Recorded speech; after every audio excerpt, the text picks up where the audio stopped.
Okay, today's lesson is lesson 18.1, tangent ratio. You should be on page 931 in your textbook.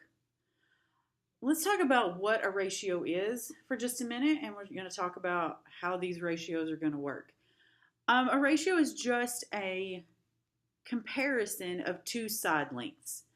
So a trig ratio, which is what a tangent ratio is, it's a trig ratio. It's a comparison of two side lengths of a triangle in relationship to a specific angle. So what we're going to look at with this explore part is that a trig ratio is a fixed ratio, meaning that no matter how big or how small a triangle gets, a ratio for a certain degree measurement stays the same throughout. So in this first one, let's just review really quickly what adjacent and opposite are. Remember, if we're standing at angle A, so angle A would be our theta angle, our adjacent angle is our adjacent side is the side that makes or forms one side of angle A, and our opposite leg is the leg that does not form or doesn't even touch angle A. So we're going to be using opposite and adjacent all through this lesson today. So the first example, we're going to create the ratio for triangle EFD, and we're going to stand at angle D. So angle D is going to be our theta angle. And we measure EF, and EF measures about 2.5 centimeters, and FD measures about 3 centimeters. And then we're going to write that as a ratio. And because we're doing tangent, we're going to do the opposite leg. So if we're standing at angle D, the opposite leg is leg EF. And we're going to compare that to the adjacent leg, which is DF.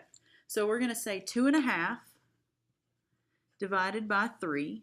And we're going to change this to a decimal, and we're going to round it to the nearest hundredth.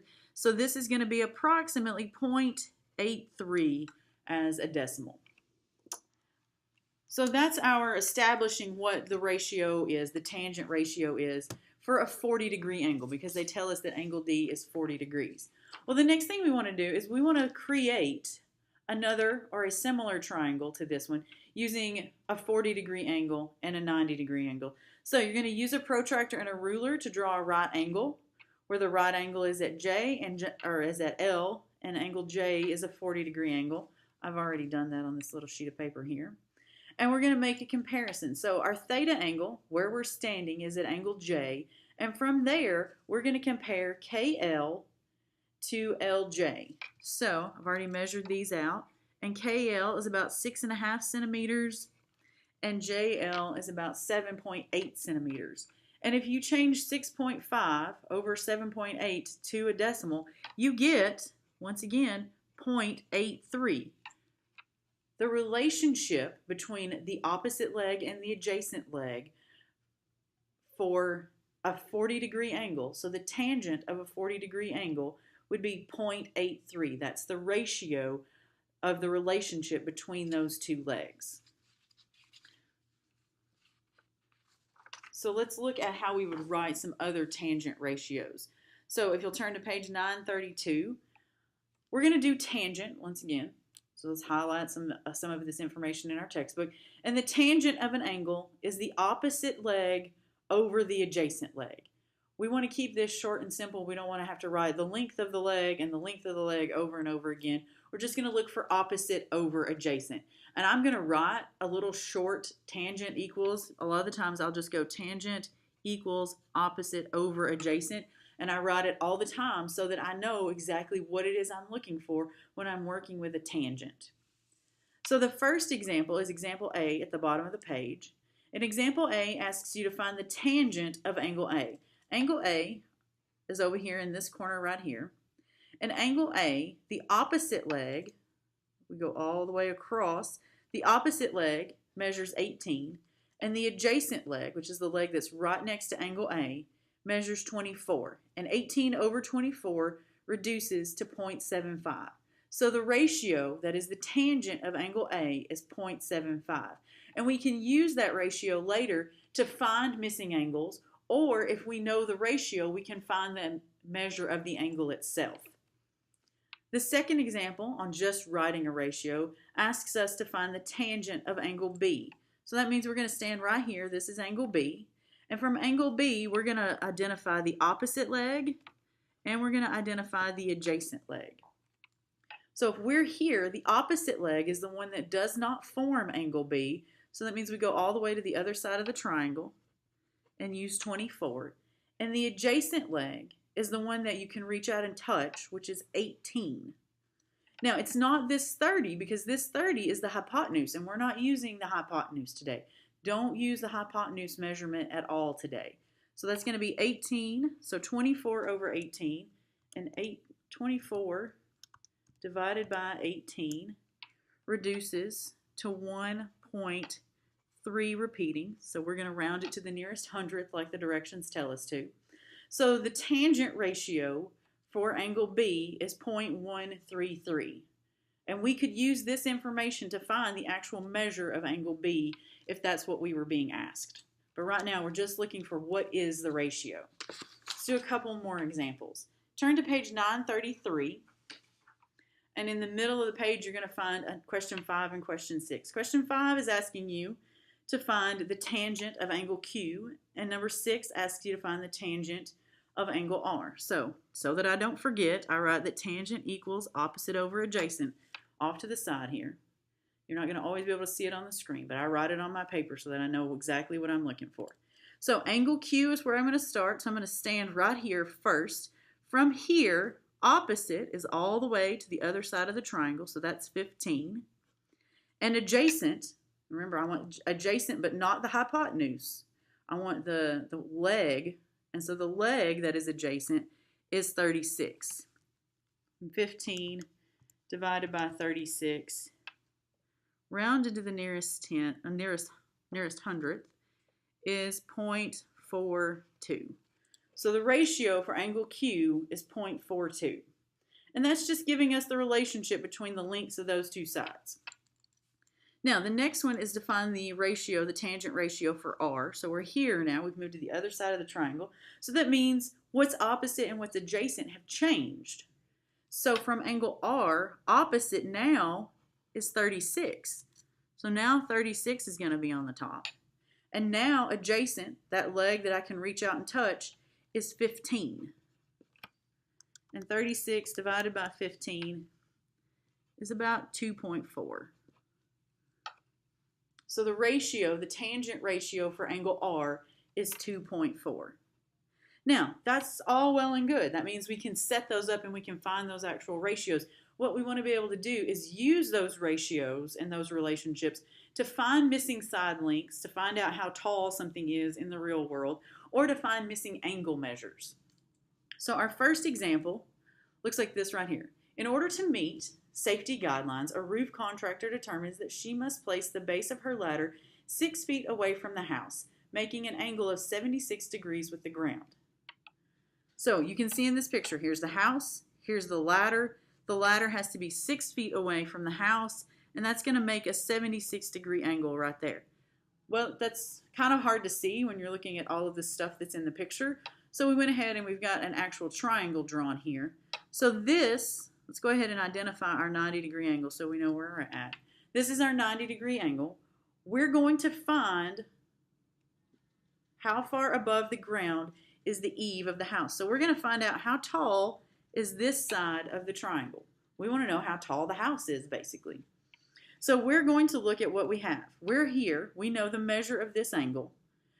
And we know that we know how far away from the house we are. We're trying to figure out how tall the house is. So we're going to use a tangent ratio. We're going to do opposite and adjacent to find out how tall the house is. So we substitute the numbers in. We know that the tangent of that angle is the tangent of 76 degrees. Now is when we're going to start using the degree measurements. So it's the tangent of 76 degrees equals that thing that we're looking for, BC, how tall the house is, over how far the ladder is from the house, which is the adjacent number. So we're looking for the tangent of 76 equals BC over 6.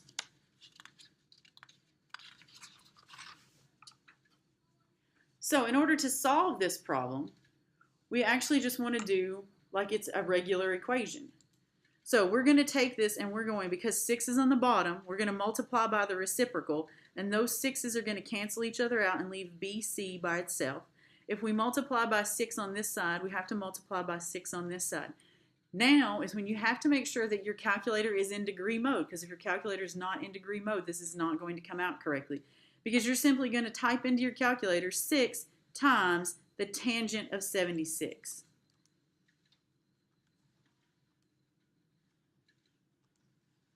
So when you type this into your calculator, it should look something like this. We're just going to say 6 times, and you're just going to use the button that says tangent on it and put in the 76 because you want the tangent of 76 degrees. I don't expect you to actually write out this big, long ratio. I expect you to punch it into your calculator to find that the length of the side, rounded to the nearest tenth, is 24.1. So the ladder reaches 24.1 feet above the ground. The second example is a basic triangle. For the right triangle STU, what is the length of the leg adjacent to S? So we're at angle S, right here. We want to know how long is this leg right here. So we're going to use tangent, and we're going to do the tangent of the opposite over the adjacent. So the leg opposite my 54-degree angle is all the way over here, and it measures 87. And I don't have any idea what the length of my adjacent leg is. That's what I'm trying to figure out. So we know that TU is 87, and we know that the measure of the angle S is 54 degrees. So we're going to say the tangent of 54 degrees is equal to 87 over, and I'm going to put a big X over that SU because that's the side that we're looking for. I like to put an X there because it's just easier to write. So we're going to do the same thing. We're going to multiply both sides by X because we're going to multiply by whatever is on the bottom of the fraction. And I'm actually going to do all this work off to the side right here. So we're going to do X times the tangent of 54 equals 87 because we multiplied, so this X cancels out this X, and we're left with X times the tangent of 54 equals 87. We want to get X by itself. That says times, so we're going to multiply by the tangent of 54. Take the entire thing with you, the tangent of 54. That's going to leave you with X, and in your calculator, I want you to type exactly what you have written on your paper, 87 divided by the tangent of 54. And you're going to find that that missing side length, SU, that we've labeled X, is actually 63.21. And did they tell us what to round to? They did not tell us what to round to. So we're going to leave it as 63.21. Right here, it says round to the nearest tenth. So we're going to say 63.2. Our missing side length is 63.2. You're basically setting up an equation and then solving it. The key is putting the right numbers in the right place to solve. Let's look at the last example on finding a missing side length. A ladder needs to reach the second story window, which is 10 feet above the ground, and make an angle with the ground of 70 degrees. How far from the building does the base of the ladder need to be positioned? You should draw this. You should draw this picture so that you can see what you're working with. So the house is right here. The house is, or the window is 10 feet off the ground. We're going to put a ladder here, and we know that the ladder meets the ground at a 70-degree angle. What we want to know is how far from the house is the base of the ladder going to have to sit. So we're going to do the tangent, and the angle that we know is this 70-degree angle, so we're going to do the tangent of a 70-degree angle. And remember, tangent equals opposite over adjacent. So from this 70-degree angle, my opposite side is 10 feet. My adjacent side is that thing that I don't know. So now I want to solve. I need to get X by itself. X is on the bottom of that fraction. It's being divided right now. So I'm going to multiply both sides by X. That X and that X are going to cancel out, and that's going to leave me with X times the tangent of 70 equals 10. So to get X by itself, because X is being multiplied by the tangent of 70, we're going to divide by the tangent of 70.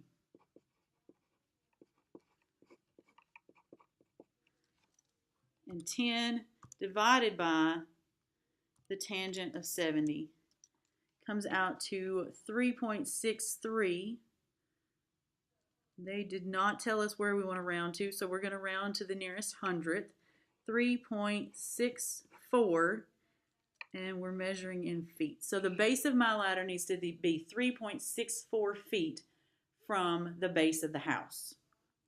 So to find a missing side length, you need to just simply plug numbers in, plug your angle measurement in, because you're going to have to know the angle measurement, plug in your opposite and adjacent, and solve for your missing side.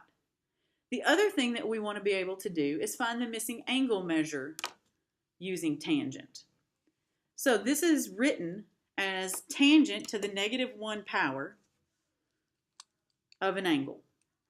And we don't read it as tangent to the -1 power. We read it as the inverse tangent of an angle. So if we're looking at angle A, just an angle that exists, we would say the inverse tangent of angle A. An inverse tangent will allow us to use the ratio of the sides that we know to find the angle measurement. So go to the top of page 935, and let's actually walk through a problem like this.